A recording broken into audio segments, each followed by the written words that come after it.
Hello, I'm Edward October. Over the years, I've narrated more ghost stories, horror shows, and creepypastas than I can count. And yet, the crimes discussed on our true crime podcast managed to scare the shit out of me. This program is not suitable for children or the faint of heart. If you are such a person, go ahead and switch off this podcast. Listen to something else.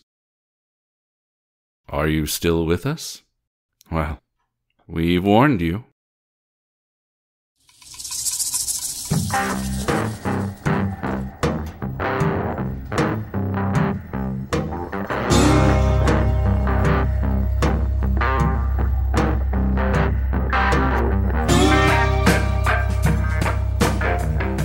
Hi, Jen. Hey, Kim, how are you? I'm really pretty good. How are you? I'm doing very well. Thank you. Oh. Thank you. I've got that sounds very nice. It does. I've got a very special episode for us today. Can't wait. It is a request from a listener. Her name is Donna Canning. Oh, thanks, Donna. Canning. I believe that's how you say her name. Canning. She requested this over Facebook about 2 weeks ago. And normally it takes a little longer for requests to come through. But this one kind of we wanted to push this one. And I will let you know at the end. Oh. So, are you ready? Oh, I'm intrigued. Also, strong content warning on this one. So, it's something else. So, are you ready? Okay, I'm ready. All right.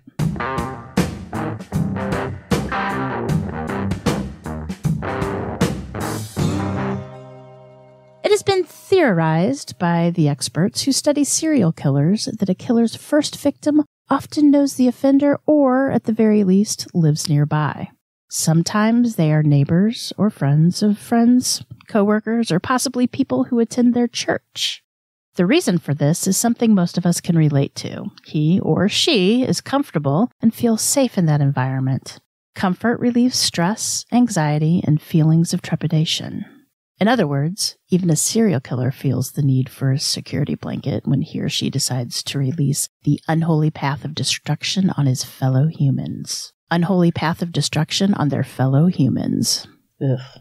In 1992, on Claude Street in Seaford, Victoria, Australia, 2 women were unaware that they were about to be the baby steps for the person who would become known as the Frankston Serial Killer. They were his trial run, the middle rung on his escalating ladder of ruinous carnage. Here's where I got confused. Seaford and Frankston are 2 suburbs that are very close to each other in Melbourne, Australia. And they're both located on the waters of Port Phillip Bay. Seaford has about 17,000 people, I believe, and Frankston has about 135,000. And it's kind of fun because as I was looking on the map of the area, there is a lot of streets and reserve parks and stuff that have the same name as my daughter. So I thought that was kind of fun. Okay. Yeah. There you go. All right. So anyway, back to this. The bay is an enclosed horsehead-shaped body of water with about 165 miles of beaches. And the bay is home to all sorts of marine life, including whales, dolphins, seals, and corals. It looks absolutely beautiful. Dandenong is the road that runs, and I hope I said that right, runs perpendicular to the waters of the bay, with it never being more than a 5-minute drive to the beaches. It has a hopping business district with many restaurants and things to do. And I was also looking at some of the homes. Pretty? Yeah, they're pretty cute. The ones that were for sale in the area. And they remind me of the Australian sitcom Kath and Kim, because it's like the same kind of house that they lived in. And it was just super cute. I loved it. And if you haven't watched Kath and Kim, it makes me laugh. It's got the dumb humor that you would love, Camille. Thanks. Totally. In one apartment complex on Claude Street, just around the corner from Dandenong Road, lived Donna Vanes with her boyfriend Les and their tiny little baby. Donna had recently begun receiving prank phone calls that had greatly upset her. And her boyfriend delivered pizza for a living, so she was so shaken up by these phone calls that she actually took the baby and started riding along with Les in his car while he delivered pizzas rather than staying home alone at night. One evening in February of 1993, Les, Donna, and the baby arrived home at about 11 p.m., and they discovered that their apartment had been broken into. On the living room wall next to the television set, written in blood, were the words, "Donna, you're dead." Oh. For people that are animal lovers, this is going to be hard. So, lying on the floor in the middle of the kitchen were the remains of Donna's cat, Buffy, with a picture of a nude woman placed over its disemboweled body. The entrails had been smeared all over the apartment. One eye was bulging out of the cat's face and the other was missing. And in the bedroom, they found Buffy's 2 kittens had been killed. And they were also in the bathtub, the baby's bathtub, by the way, in leftover water from, it was the water that Donna had bathed the baby earlier. The kittens also had their throats slashed, and in shaving cream in the mirror above the dead kittens, there were the words Donna and Robin. In the baby's room in the crib lay a photo of another nude woman, and the photo had been stabbed. The baby's clothes had also been slashed, and there was blood everywhere, like baby's clothes, the walls, just everywhere. The entire apartment was ransacked, and everything was either covered with blood or had been slashed with a knife. Sick. Yep.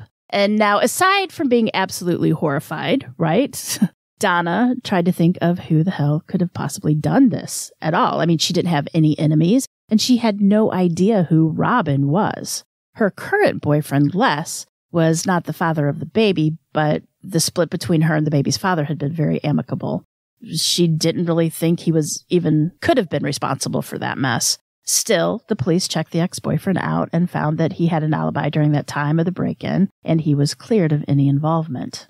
Now, Donna was so freaked out over this break-in, as one would be, and, it was a complete invasion of what would have been her sanctuary. They killed her baby animals. What if they would have been home then? Thank you. Thank God she went with her boyfriend and took the baby, right? She was smart. That was a very smart thing to do. But anyway, so she gathered up everything and she went to stay with her sister, Trish. She also lived on Dandenong Road until she could... Sorry, it's a hard word to say, man. And she basically stayed there until she could find a new place to live. Now, Trish had a neighbor by the name of Julia. And Julia also recently had experienced a similar violation. She had come into her apartment to find that every photo of the house was slashed with a knife. Pictures of her, the slash was a cut to the throat. They slashed the photograph's throat. What? And the engagement party dress that she had worn to her engagement party, that was all cut up too. Slashed that all up. And again, no enemies. So the police couldn't really determine why she was targeted, right? Now, there was another neighbor who some claim looked like John Candy. Did he? And I don't think so. He had assured them that if the police ever found out who had done this to them, he would, quote, take care of him for them. But Julia was suspicious of this neighbor. And why, you asked? Well, I'm glad you asked, Cam. She was suspicious because she caught him peeping into her apartment a few times. And so she had the police question him about the break-in, but of course he denied everything. He didn't have anything to do with it. Nope, nothing at all. Now, around the same time, 18-year-old Elizabeth Ann Marie Stevens had moved to Victoria from Tasmania to live with her Aunt Rita and Uncle Paul the Websters. She had been in foster care since she was 14 years old. Now, Elizabeth was a very quiet and shy teenager, but she was very friendly to people who took the time to interact with her. She loved to read and was, by all accounts, a homebody. She didn't really like to party. She was an all-around responsible girl. She didn't have a boyfriend and only very few acquaintances. She lived in Langwarrin on Patterson Avenue, which is another suburb of Melbourne within the Frankston police jurisdiction. Elizabeth was attending Taft Institute, which is like a community college here in the States. And one night she left a note for her aunt and uncle telling them she'd gone to the school library to study and she'd probably be home about 8 p.m. The Websters went to the bus stop to greet Elizabeth, but when they got there and they waited, only a man got off the bus. There's no Lizzie, as they called her. And by 10 p.m., her aunt and uncle were frantic because she still hadn't arrived home. It was very out of character. So her uncle drove around town looking for her. He went to the campus and then he went to the bus station on Cranbourne Road where she could have gotten off the bus there, right? Checked everywhere. He drove between the bus stop and the campus a few times. He looked everywhere for her, but his search was hindered by the driving rain and heavy winds of a storm that had set upon them. Even after he widened his search, he couldn't find her. He was panicked. When Aunt Rita and Uncle Paul called the police, the sergeant immediately thought something wasn't right because Elizabeth was not the type to run off. She was always reliable, always being where she said she was going to be. So the police set about and conducted their own search that evening with no success. The library and bus stations were closed for the night, so there wasn't much anything else they could do. So they filed a report and left a note for the day shift to follow up in the morning. The next day, Saturday, June 12th, 1993, the partially clothed body of Elizabeth Stevens was found in Lloyd Park on Cranbourne Road in Langwarren, just a short drive from Frankston. A man had been sent out by his wife to find a small pine tree to use for their mid-year Christmas party, and while he was looking through the scrub and trees that surrounded the playgrounds and football fields, he happened upon Elizabeth's body. She had been covered with 2 tree branches that the killer had cut and used to try to conceal the body. It would be revealed that Elizabeth Stevens had not been sexually assaulted, even though she was naked from the waist up and her bra was up around her neck. Elizabeth had been a victim of a knife attack. She had suffered 6 stab wounds, and the killer had made a crisscross pattern by slicing her deeply from the chest to the belly button about 4 times, then slicing her 4 times horizontally across the chest down to the belly button. It was very strange. And in addition to the stab wounds, she had been strangled. Her cryoid cartilage was fractured and her nose broken, which was most likely caused by the killer stomping on her face and neck. Ugh. The police, ambulance, and crime scene units surrounded the little area of the park, and it backed up to the home of Aunt Rita and Uncle Paul, who could see all the flashing lights from their backyard. Not only had Aunt Rita and Uncle Paul known before the police knocked on the door that Elizabeth had been found dead, but the killer had unknowingly murdered her and dumped her within view of her own home.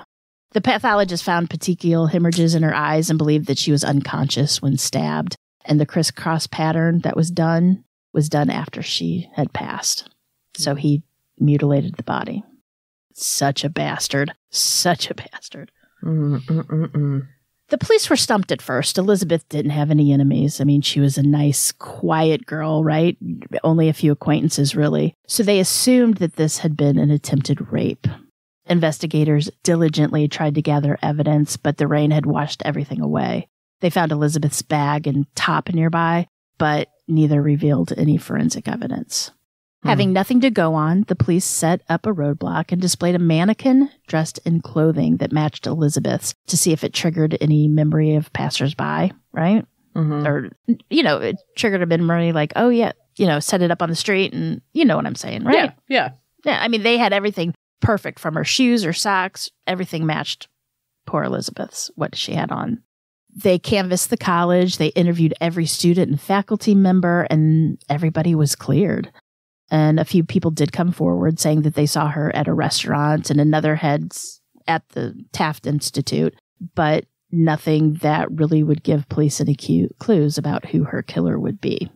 4 weeks later, on July 8th, 1993, 41-year-old bank clerk Raza Toth was making her way home from work to Seaford in the Frankston district. She left the train and headed north along Railroad Parade towards her residence. At around 5:50 p.m., she noticed a man loitering near the bathrooms as she walked past Seaford's North Nature Reserve. Now, she did take notice to him, but she sort of disregarded him simultaneously since the area was populated with other people and had an occasional car driving past.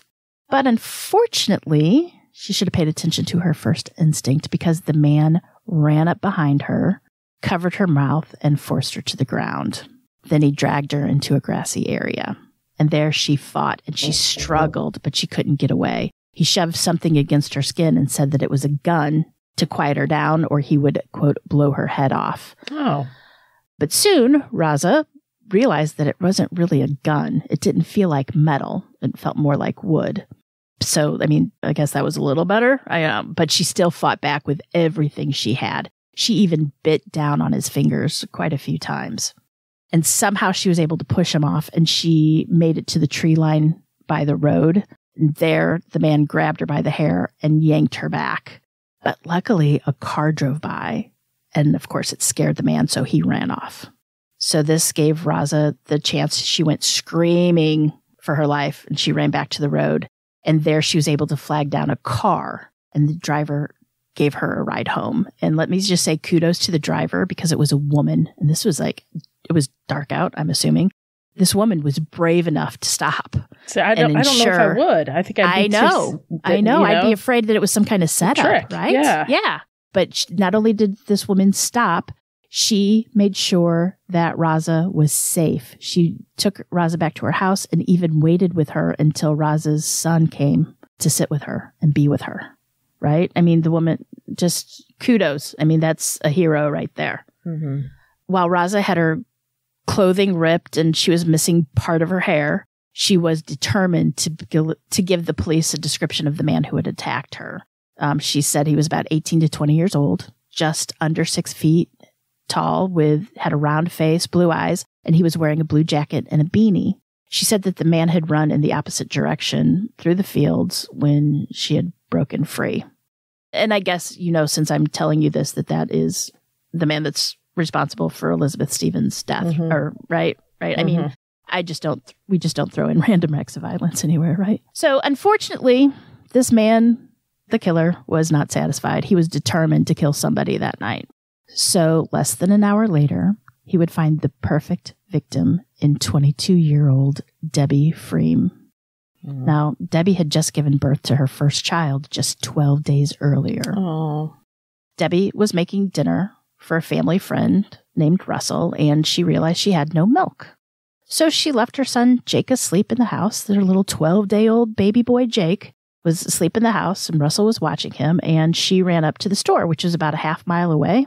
And she told him, you know what, I'm only going to be a few minutes. No big deal. Mm-hmm. Baby's sleeping. You don't have anything to worry about, right? Yeah, but there's going to be something bad. Yeah, I know. Well, and new mother making dinner, she's not going to mess around. She's going to be straight. She's going to be back. Russell started getting very concerned when she wasn't back by 8 o'clock at night. And since he didn't live in the area and he wasn't sure which store Debbie would have gone to, he was really concerned, and he couldn't leave to go look because the baby was there with him, and he didn't have a car seat, which I thought this is kind of fun. Australians call it a car capsule. Oh. Not car seat, a car capsule. Russell started calling the hospital and the police to see if any accident had been reported, but there hadn't. So he called Debbie's boyfriend, Gary, who came straight home. And Gary and Russell called another friend to come stay with the baby while they went out searching for Debbie. And when they couldn't find any trace of her or her car, a gray Pulsar, they went to the Frankston police and reported her missing. I also want to report that Debbie had been getting threatening phone calls. Just FYI. Really? Yeah. So he's purposely, I'm guessing, tardy. Okay. Yeah. What the book I read that I talk about into, they talk about how people reported to the police that she had received threatening phone calls, but it never went into what happened with those calls, right? Mm-hmm. Now, the police went to every shop, and nobody remembered Debbie. It would be later that one of the shop owners did recognize her, but as of now, nobody remembered her. And Gary and Russell stayed up all night waiting for her to come through the door, but she never did. Within the next few days, the police called in divers and searchers, and at one point there was over 200 volunteers out looking for Debbie. Since Debbie only lived a few kilometers from where Raza had been attacked, they concentrated on that area. Police put out an appeal to the public for anybody who had seen Debbie's car, and a few people called in and reported that they remembered seeing a gray Pulsar swerving and flashing its lights, and it seemed that Debbie had been frantically trying to get somebody to notice her vehicle and call for help. Senior Detective Michael Glowowski would be the one to find Debbie's car parked outside the New Life Christian Center just off Frankston and Dandenong Road. The passenger door was unlocked, and the driver's seat was pushed all the way back, which was odd because Debbie was very short in stature. There also was a dent in the front of the car that looked like it had happened recently. On Monday, July 12th, 1993, on Taylor's Road in Carrum Downs, a farmer by the name of Fred was out checking the fences on his property. And even though Carrum Downs is only about 15-minute drive from Frankston, it's quite secluded. You know, as with most suburbs in the world, once you get within 10 miles or so from the town, it's populated with farm fields and country roads and such. And this was no different. As Fred was checking the fence line, he noticed what he thought was a pile of trash at first, and he got angry. And then, upon closer look, he thought it was what? A mannequin, right? Thought it was a mannequin lying there. Of course. And he kind of chuckled, thinking that his neighbors were playing a trick on him. But as we all know, it's never a mannequin. It, unfortunately, was the body of Debbie Freem. Police arrived on the scene and immediately determined that Debbie had suffered a brutal knife attack, much like Elizabeth Stevens. She had been stabbed with a large knife numerous times in the throat and once in the stomach. She had also been strangled, but not sexually assaulted. She had defense wounds all over her arms and hands, and again, the forensic team came up with absolutely nothing. Investigators searched for anybody with a history of violence against women. They came up with 500 names, which kills me. Town's not even that big. I know. That area. But of those, they narrowed it down to 30, and all of those were cleared. Every name was cleared. They also sought the help of a profiler who had studied at Quantico. The profiler said that it was the same person that had killed both Elizabeth and Debbie, and the killer would be a male who would be unemployed or had some sort of menial job. He would live in Frankston, be about 18 to 24 years old, live alone, and have an average appearance. Police finally caught a bit of a break when a man came forward saying that he and a friend had seen a man get out of Debbie's car the morning after Debbie went missing. The witness stated the man was about 6 feet tall, medium build, light-skinned, and he remembered the guy because the guy acted suspiciously and turned his face away when he got closer and walked by, right? And the witness remembered the man because this witness and his friend made a comment that they probably just saw some kind of weird drug deal, right? So that's why he kind of remembered all of this. Of course, we all know when this happens, the media goes crazy. The entire area was gripped by fear. And at the time, there were 2 other unsolved murders that the media was linking these new murders with. One was the disappearance of Sarah McDermott, who was abducted from the train station and who has never been found, which we'll probably be covering her shortly too, or sometime soon. The other was that of Michelle Brown, who was murdered in 1992. Both of these cases are no longer considered the work of the Frankston serial killer, but theories ran amok at the time, which you know how that goes. In July of 1993, most people believed that there were 4 victims, with another who escaped. And as a result, people started changing their habits, carrying weapons for defense, and not traveling at night. And, of course, extra police presence was initiated. The staff at local schools made announcements to their students saying not to travel alone, don't take any shortcuts, don't take any alleyways. And one school, John Paul College, a Catholic secondary school in Frankston, had even asked its students to please avoid the bike trail on Sky Road, as it was the perfect place for the psychopath to lie in wait. On July 30th, 1993, at about 2:30 p.m., a postal worker who was delivering mail on a motorbike along Sky Road noticed an old, rusted yellow Toyota Corona with no license plate, and it was parked near the bike trail. The bike trail was isolated from the road or golf course because of the overgrowth along the wire fence. Since people were worried and on the lookout for anything unusual, the postal worker noticed when a heavyset man in the front seat of the Toyota Corona, who was wearing a dark hat, seemed to slouch down as she, studied him. Like he was crouched down almost like below the steering wheel. Like it was pretty obvious. It was like he didn't want to be seen. Yeah. So, of course, she got that little feeling, something's not right. The guy's kind of weird. So the postal worker stopped at the next house and asked to use the phone to report this creepy guy sitting in the car with no license plate. And it's about that time she also noticed a schoolgirl walking up the road. And that was 17-year-old Natalie Russell. Natalie Russell had a free period at the end of her school day and decided to leave early to go home to study. And even though the principal had warned the students not to take the shortcut, Natalie knew that all sorts of kids were still taking it. And, it was broad daylight. Unfortunately, she didn't factor in that she left an hour earlier and was the only student on the trail. And it was kind of weird because her sister, who was 10 years older, actually called her and said, Natalie, be very careful. I was just watching Australia's Most Wanted, and they're talking about the serial killer in the area. Just be on your toes. But you're 17 years old. You don't think about that stuff. No, you don't.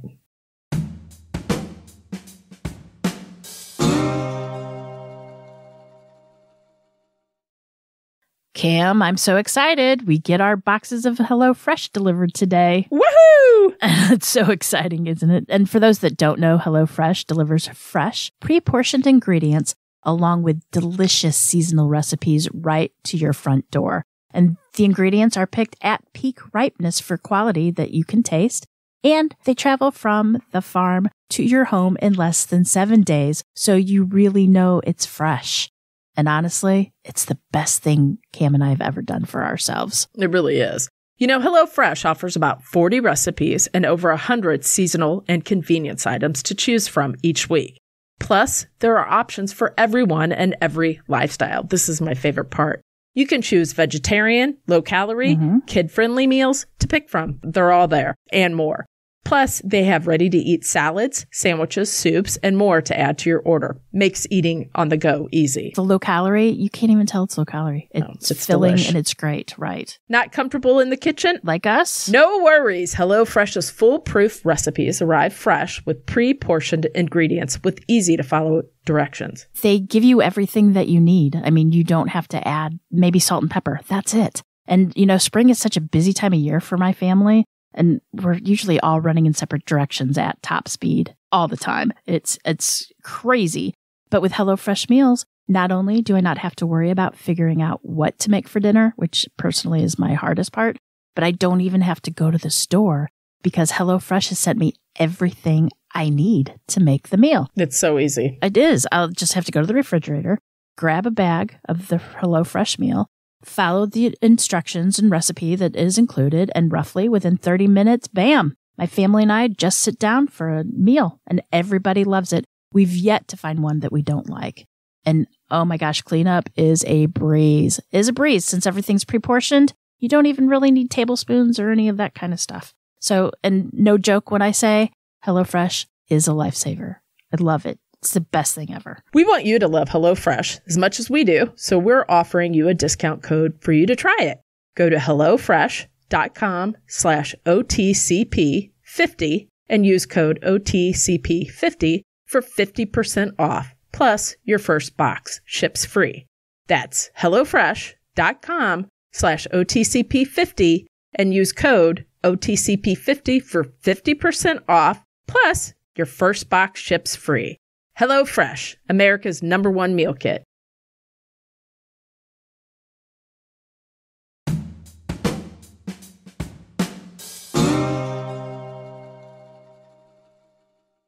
So in the time it took for the postal worker to see Natalie walking down the street and the police to respond to the report of the derelict yellow Corona sitting along Sky Road with a weird guy in it, Natalie was brutally murdered. When the police did get there, they approached the vehicle and they managed to take down the car registration number. But the area was soon flooded with students leaving school, and a call came in over the radio about an armed robbery, so they had to leave the vehicle. But they did get the car registration number.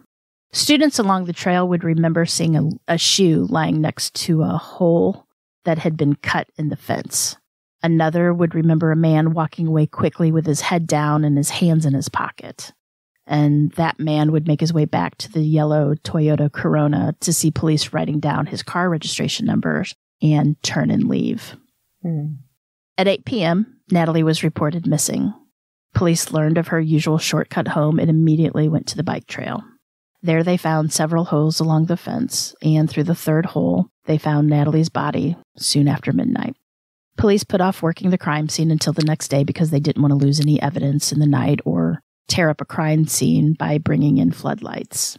The next day, it was revealed that Natalie had put up one hell of a fight. She had multiple defensive wounds as she fought off the knife attack. She managed to grab a handful of her assailant's hair, and they found blood in one of the holes in the fence.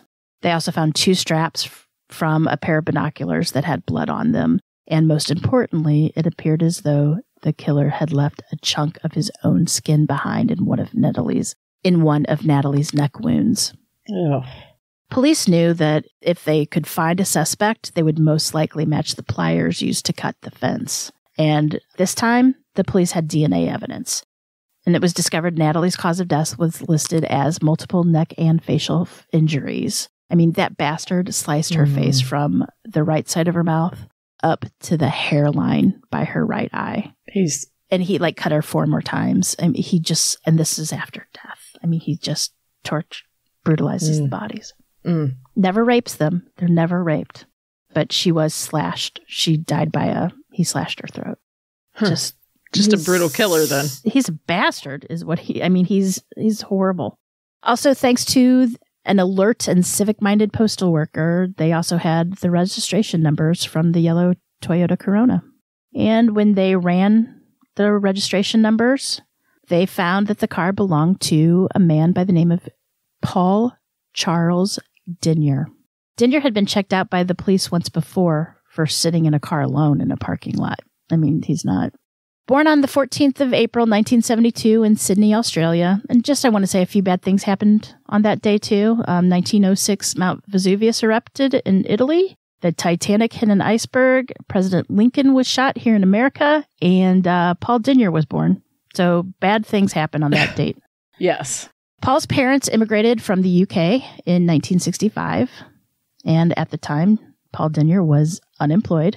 He was 21 years old, living with his girlfriend, Sharon Johnson, on Dandenong Road, right next door to Trish, whose sister Donna was staying with her since her apartment had been violated back in February. Paul Denyer was the third of 6 children. He was clean-cut, spoke quietly, had a baby face, and was overweight, and they do compare him to John Candy, which I can't really see it. Even if I squint my eyes up real good, I don't see it. John Candy would not want to be compared to him. Oh, he's nowhere like John Candy. No. Denyer had applied to the Frankston Police Department, but didn't pass the physical due to his weight of almost 265 pounds. As a child, he struggled in school and had very few friends, suffered from low self-esteem, scored low in academics, and lacked emotion at about almost everything. At the age of 11, he cut the throat of his sister's teddy bears, little Care Bears, and simply smirked about it. There were no denials, no tantrums. He just smirked. Of all of his family members, it was his sister whom he seemed to take the most joy out of scaring and torturing psychologically. Let me just tell you, the family was all sorts of messed up, too. How could you not be? And around the same time the teddy bears were destroyed, the family cat was found hanging from a tree with its throat cut. And Paul swore he didn't do it, but his brother had noticed blood and animal hair on Paul's pocket knife. He did it. Mm-hmm. Paul was arrested at 13 for stealing a car, but was also released and given a warning. 2 months later, he was in trouble again and charged with making a false report to the fire brigade. And he was also charged with theft and willful damage. At age 15, Denyer forced another boy to masturbate in front of some children and was charged with assault. He also assaulted another student while that student was chewing on a pin cap, which caused it to lodge in the student's throat. He was caught peeping at his brother's girlfriend while she was changing clothes. He was something. Is something. In his short career as a laborer, he had been fired from 7 jobs. And the last one he was fired from, he allegedly killed and dissected 2 goats that were in the field next door. Okay. There's a lot of red flags, right? You're seeing them? You come into work one day and you're like, hey, Paul, what's going on? And then that? Yeah. What? Like, why wouldn't the police? That's not normal. I don't know. I mean, if it was one goat, you could pretend like it attacked you.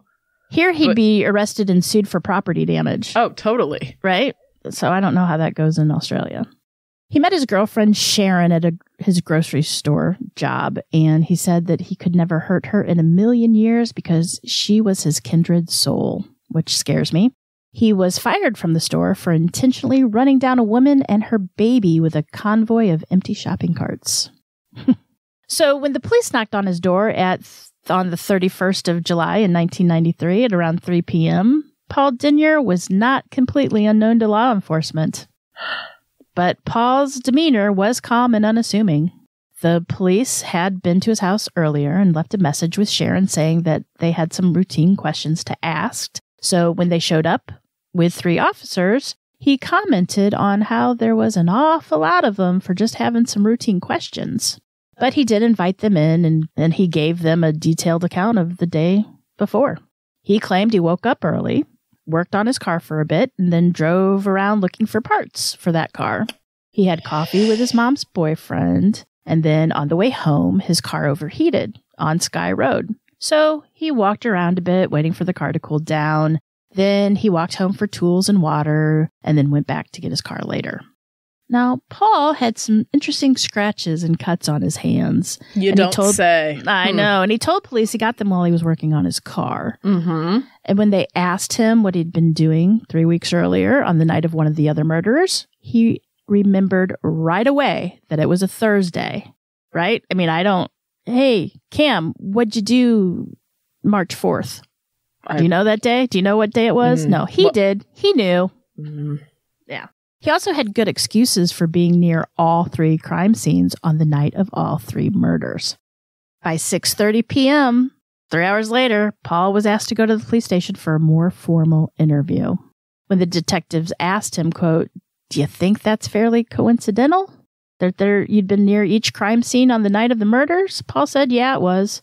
And he answered every question in a quiet, monotone voice as if everything was just like no big deal.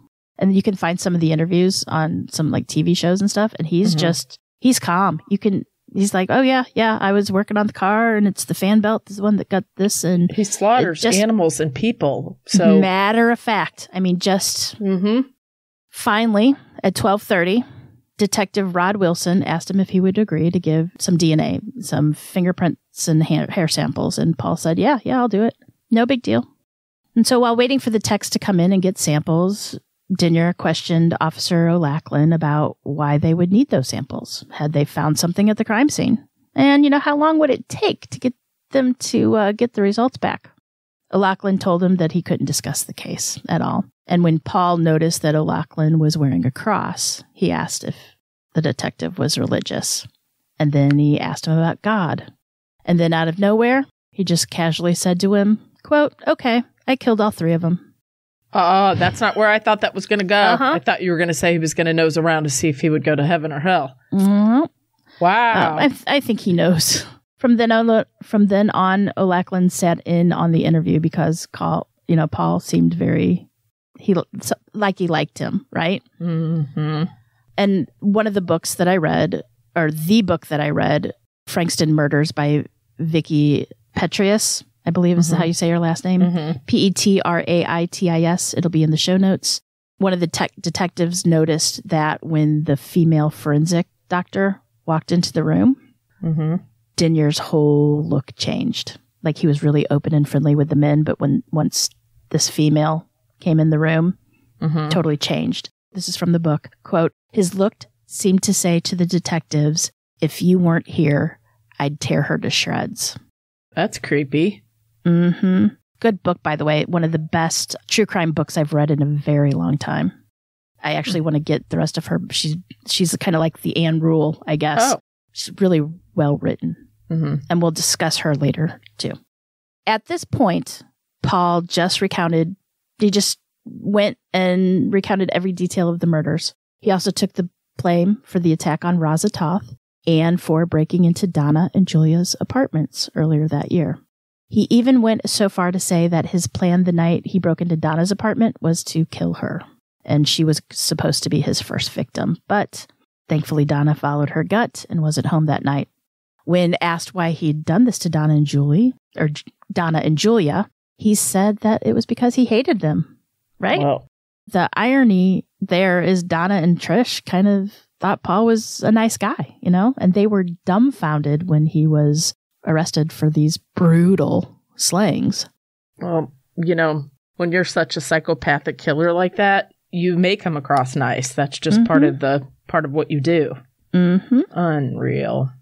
Denyer described how he followed Elizabeth Stevens off the bus, walked up behind her, put his left hand over her mouth, dragged her into the bush, stabbed her, choked her, and covered her body with branches. When the detectives asked why did he do this? He just said, quote, "'Cause I had the feeling, that's all." What feeling? So the detectives asked what feeling, and he just said, "Just wanted to kill," is how he answered. And he described all that with the same emotion that one might instruct a person on how to change a tire. I mean, he was speaking of unrestrained violence like he was reading a shopping list. I mean, just dead. Wow. When asked what his plans... I'm sorry, go ahead. I was going to say definitely not alive inside. Exactly. When asked what his plans were for Raza Talth, he replied, quote, "I was going to drag her into the park and kill her. That's all. That's all. That's all. Just kill her. That's all." Wow. On the murder of Debbie Freem, he explained how he saw her park her vehicle and go into the store, and then he crawled into the back seat and hid, which is so freaking scary to me. Right next to him was the baby's car seat, so he knew he was about to kill a woman who had an infant, and it didn't care. I mean, if it even registered with him at all, No, he didn't care. No, he just wanted to hurt her. That's all. Again, he said he picked her because of, quote, "that gut feeling." And once she got back into the car, he pulled out his, quote unquote, gun, his little fake gun. And when she went to go to the U-turn, that's when he sat up and said, "I'm going to blow your brains out all over this car." She was so shocked that she hit a building. She dented the front of the car. And then he made her drive to a secluded place where he killed her. And then he drove her car back to the parking lot and left it. The confession to the murder of Natalie Russell was probably the hardest of the police to sit through because it was the graphic detail. He went into graphic detail of all the things he did to her while she was dying. He said he had gone to the trail earlier in the day and cut holes in the fence and then waited for a woman to walk by. Just any woman. It didn't matter. And when questioned why he picked her, he shrugged and said, "I just wanted to. Same reason as before." Yeah, she was just there. It's So the detailed account of killing Natalie Russell, I'm going to go into it, and it's pretty graphic if you want to go forward a minute or so, 30 seconds. So Denyer claimed that at one point after he attacked Natalie, grabbed her and drug her into the secluded area, that Natalie offered him sex just to let her live, which he thought was totally disgusting that she did that. Actually, she offered him just about anything she could think of, her jewelry, anything. Unbelievable. Yeah. He said that when he cut her throat, quote, "I cut a small cut at first, and then she was bleeding, and then I stuck my fingers in her throat, grabbed her cords, and twisted them. Oh. My whole fingers were in her throat. And then when they asked why he did it, he matter-of-factly proclaimed to stop her from breathing." So, and that's how we're going to talk about that because it's horrible. Denyer said that he then left the crime scene and he saw the two uniformed police officers taking down the registration number of his car. He turned and walked in the opposite direction. He'd go back later to pick up his car. And just a reminder, all this, it happened in broad daylight. This is no darkness, no covering, no. Yeah. Denyer told police officers that he had been stalking women for years, just waiting for the right time to begin killing. When they asked him how long he'd been having these feelings, he said, "Since I was 14. He had been stalking women and having these fantasies since he was 14. I mean, he would scout out locations at 14, locations where he would get rid of bodies. That's what he would scout out for. He made weapons, and he even started collecting things to strangle women with, like the binocular strap that he did with Natalie. And the family would later recall how he was always daydreaming. They're like, oh, he would stare off to space daydreaming and smile and kind of chuckle. Yeah, his daydreams were planning murders in his head. That's what he was daydreaming about. Yeah. I guess that's pretty typical, though. That would start in your teen years, It's just, that's typical for that. Not. I guess, but it gives me the shivers. Seriously. No, it's sick. That's for sure. In his lackadaisical way of speaking, the most terrifying exchange of all happened when detectives asked him, quote, "Why do we have women victims?" And Paul's response, "I just hate them. then they asked, this particular women, this particular woman or just in general? And he's like, general. Yeah. What? Unbelievable. While he was confessing, the police searched his apartment, and there they found several homemade weapons, a cord with hair on it, a hat with blood on it, the fake gun he used to get women to follow his instructions, a large knife, pliers used to cut the fence, and a pair of binoculars that was missing a strap. Denyer was charged with all 3 murders and the abduction of Razatoth. He pled guilty and didn't try to fight the charges at all. A criminal psychologist said that Paul Denyer was the scariest and most rare type of serial killer. He murdered at random with no motive, simply because he had always wanted to. Yeah, that's it. Mm-hmm. He found him emotionally disturbed with sadistic personality disorder since early childhood, but he was not insane. Paul also claimed that he had been molested by his older brother, David, which he said was the motivation to these killings, which was not true. David said, Paul admitted that it was a lie, and David, of course, always said it was a lie. And Denyer's family and his girlfriend, Sharon, made statements to the police that Paul was a liar, always has been. And even the doctors that studied him said that he was a compulsive liar. So you can't trust anything the man says. Mm-mm. On December 15th, 1993, Paul Denyer was given 3 life sentences without parole. The sentencing judge said that Denyer was a, quote, danger to society to which nothing could be done. And I full-heartedly agree with that statement. However, 11 days later, Denyer appealed this decision, claiming that his sentence was excessive. He admitted it, though. Yes, it's not excessive. No. He killed 3 young women just because they existed. No. Nope. The appeal was heard on the Supreme Court level in July of 1994, and in a 2-1 vote, they overruled the trial judge and granted Denyer a parole hearing after 30 years. At this trial, he said, quote, I will become a better person. I will not reoffend. That's my promise to God and the people of Melbourne. He's a liar. He's a liar. We already know he's a liar. Doctors even said so. Denyer's brother, David, the one that he claimed molested him, moved out of Australia because at one point he had threatened his children and made his life miserable with the false molestation claims, right? Mm-hmm. Mm-hmm. But somehow Denyer had gotten the address of David's place of employment in England. Can you imagine being at work and receiving this letter from a person who's not even supposed to know where you are? No. Frightening. Yeah. And he did that. He targeted people early. So, whew. Right. In the letter, Paul apologized to his brother David for the false accusations. And David must have felt a bit vindicated in some way. But he also was traumatized by the whole thing. Mm-hmm. Just the same. He said, quote, what's to stop Paul from writing his victims' families if he can write to me? Yep. Seriously, his victims' families are right there in town. I'm surprised he didn't. Paul Charles Denyer is due up for that promised parole hearing in June of this year, 2023. Right? Paul was 21 years old when he killed these women, and he's acknowledged that he had stalked women for years until the right moment struck. He killed 3 women in just 7 weeks, and arguably the last one was more broad daylight, and it was the most violent, right? He escalated that quickly. Well, he never needs to see sunlight outside that building. I know. Can you imagine what he would have done if he hadn't got caught? No. Seriously. Yeah. He was just getting started. Yeah. And, people play the what if games. What if Elizabeth had taken a later train? What if Debbie didn't need milk? Right? What if she sent Russell? It doesn't matter because it would have just been somebody else. Right. If it weren't he was going to do it. It just, right.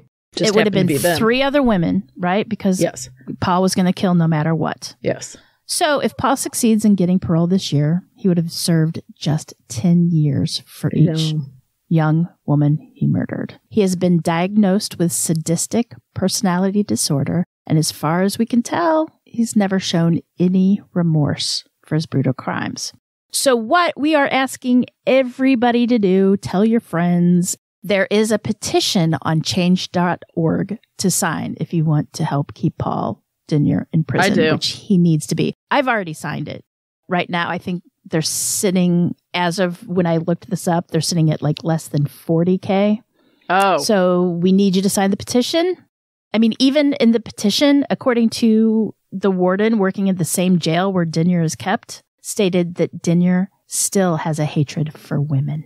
Of course he does. He's going to do the same thing. That's not something you get over. No. Can't be fixed. He's been dreaming about this since he was 14, at least. That's when he remembers it at 14. So we will have a hyperlink in our show notes. I will put it on our truecrimepodcast.com website for you to sign. As far as I can tell, anybody, anywhere can sign it. You don't have to be from Australia. Not that I know of, not that I could find. It didn't specify that you had to be in Australia. So we need to keep the bastard in prison. He's awful. Like, there's no denying it. He's chilling to watch videos of him. Also, the family. Let's just talk about the family. In the book Frankston Murders by Vicky Petratus is, I believe, how it's said. I'm sorry, Vicky. It goes more into detail. And the family, she talks about how David went on vacation with his mother's brother and wife, his aunt and uncle. And by the time they came back, something happened and he was dating his aunt. And what? Yes. And then there were restraining orders and it's a mess. If you like good, juicy stuff, you can go read that part. Yeah, it's weird. Ooh. Well, but it's a really good book. She goes into detail. I've already mentioned it earlier. It's probably one of the best true crime books I've read in a very long time. And also, unbeknownst to me, we're recording this on April 2nd, I believe, right? Yes, it is. I just saw that Vicky put out her own podcast. No. She put it, I think it dropped on the Wednesday before, last Wednesday. It's like a case files type project thing. Oh. She does an 11-part series. They're all about an hour long. If you're interested in this, I'm sure she goes into way more detail of this, excuse me, son of a bitch, than I was able to do here. But I strongly suggest, if you're interested, check it out. To go check it out. Huh. I haven't listened to it yet, but I did use her book. I did read it. And a lot of the stuff, some of the stuff is in here. Like I added bits and pieces. Mm-hmm. Loretta did most of the research and writing, by the way. I just added stuff that I found along with her research. Well, so anyway, a lot there. There's a lot there. But yeah. Horrible. Well, that's a good nightmare fuel. It is. And I do strongly, please, I beg of you, go to thechange.org, the link's in the show notes, or on our website, ourtruecrimepodcast.com, and please sign the petition. He needs to stay in jail. If anybody deserves to be in jail, he's pretty much up there. So. Ugh, gross. Well, good job, Jen. Yeah. And stay tuned. What's that? And what's the name of the book? Give it another plug. The Frankston Murders by Vicky Petratus. And the long form podcast is also by the same name. And I also want to give out another shout. I also want to give another shout out to Donna Carnage. Carnage. Sorry, Donna, I totally screwed up your name. Yeah, shout out to her. She's the one that requested this. And she requested it on the fact that he's due out for parole. Ugh. And supposlily... Now I see why we rushed this through. Yes, that is why we rushed this through. There you go. But yeah, she said Australia is not really too happy that he's going to be released either. So parole, not released. Let's hope he doesn't ever get released. Well, he'd be released on parole. Yeah. But I'm pretending like that's not happening. Oh, okay. See what I'm saying? Okay. Yeah. I don't think it will be. I really can't believe any judge would go through this and say, 10 years for what, everything. I can't believe he ever would. But then again, I don't trust anybody. You never know. I don't trust the judicial system a lot of the times. You never So anyway, thanks, know. Donna. Thanks, Donna. Yeah. Thanks for giving me nightmares. I appreciate it. Let's band together and keep the bastard in jail. That's right. Let's get that on a shirt. Yeah, exactly. All right. All right. That's it. That's all I got. All right, Jen. And everybody else, remember, lock your doors. Keep passing by those open windows and sign that damn petition. Bye-bye. Yes, what she said. Love ya.